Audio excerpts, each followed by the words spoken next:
Nous sommes avec Madame Danielle Staquet, échevine du tourisme de la Louvière et aussi présidente de la maison du tourisme de la Louvière. Alors, Madame la Présidente, ce prochain week-end se déroule les 5 et 6 juillet 2014, l'opération Week-end au bord de l'eau à Strépy-Bracny. C'est vrai que les canaux, c'est un vecteur important pour votre maison du tourisme.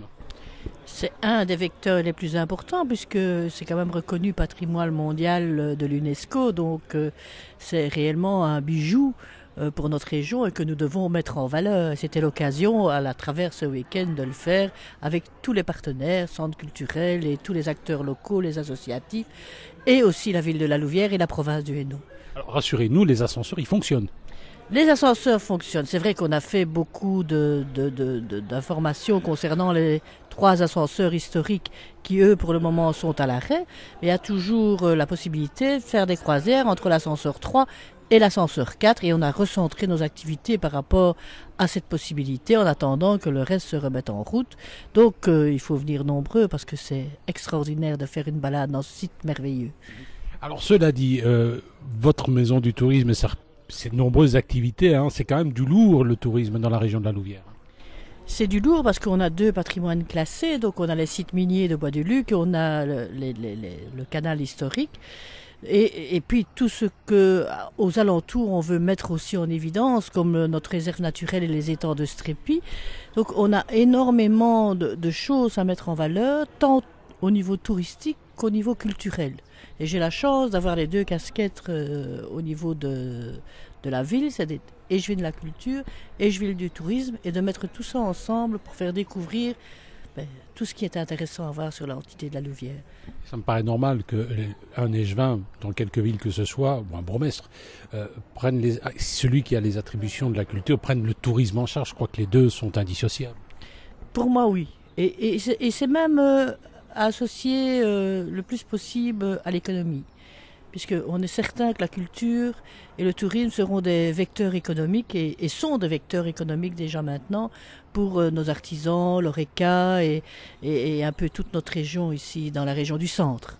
Alors vous avez de très beaux acteurs, vous citiez tout à l'heure Bois-du-Luc, reconnu par l'UNESCO, hein, comme le bois du Casier, hein, ou encore le Grand Tournu, ou encore, mais là c'est en région de Liège, Blény-Trembleur. Mais vous avez aussi de super musées, je pense au musée Yann Kélivici, centre de la gravure, etc. Nous avons aussi l'écomusée qui se trouve sur le site de Bois-du-Luc, donc le centre de la gravure qui a une renommée internationale et qui est unique ici en Belgique et même en Europe. On a le musée Yann Kélivici qui est purement communal. On a aussi le Délibule qui est la pensée bulle. Et ça, c'est unique aussi, je pense, dans le monde d'avoir un musée tel que celui-là. Donc des atouts extraordinaires et que nous devons mettre en valeur. Alors, cela dit, à un moment donné, à la Louvière, il y avait des travaux dans le centre, mais ça va mieux là dans votre centre. Hein. C'est pas tout à fait du tourisme, mais encore, bon, ça va. Vous avez un vrai centre commercial, je veux dire. On a un vrai centre commercial et réellement un vrai centre complètement rénové. Et les gens il y a quelques années, qui sont venus à la Louvière, quand ils reviennent, ils disent « Dieu que ça a changé, quoi, et que c'est beau ». Il suffit de venir à la place Mansart avec son vélum, c'est quand même un endroit, quand il fait un soleil comme aujourd'hui, où il fait bon, prendre un verre sur une terrasse, quoi. Alors quand vous avez des activités culturelles, grosses manifestations culturelles, est-ce que les commerçants embraient volontiers, travaillent volontiers avec vous? Est-ce qu'il y a, vous travaillez ensemble? On travaille ensemble, mais c'est parfois difficile. Il faut que tout ça se mette dans les mentalités. On a fait une expérience extraordinaire avec le mondial ici, sur la place Maugrétou, où les commerçants ont participé à la prise en charge d'un grand écran sur la place Maugrétou. Et ils ont fait, eux, un bar commun avec un partage de bénéfices. Donc tout ça se met en route, le liant prend, et voilà. Et on a tout à gagner à travailler ensemble. Il y a bientôt Mons 2015. Est-ce qu'il y a des choses qui sont prévues? On m'a dit que Décrocher la Lune allait revenir l'année prochaine.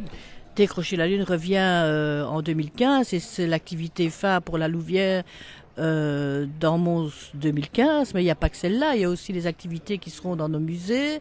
Il y a aussi un tas d'activités avec l'associatif, puisqu'il y a quand même l'association Pop-Up qui, elle, est reconnue aussi Mons 2015. Donc il y a pas mal d'activités qui, ici, sur la région du centre, et pas uniquement la Louvière, seront mises en évidence par rapport à Mons 2015. Et au niveau tourisme, est-ce qu'il y a des gros projets sur le feu? Il y a les gros projets alentour de nos 2 sites UNESCO, et puis on a rentré aussi pas mal de projets dans le FEDER pour les étangs de Strépy, où là nous avons aussi une réserve naturelle et 3 magnifiques étangs.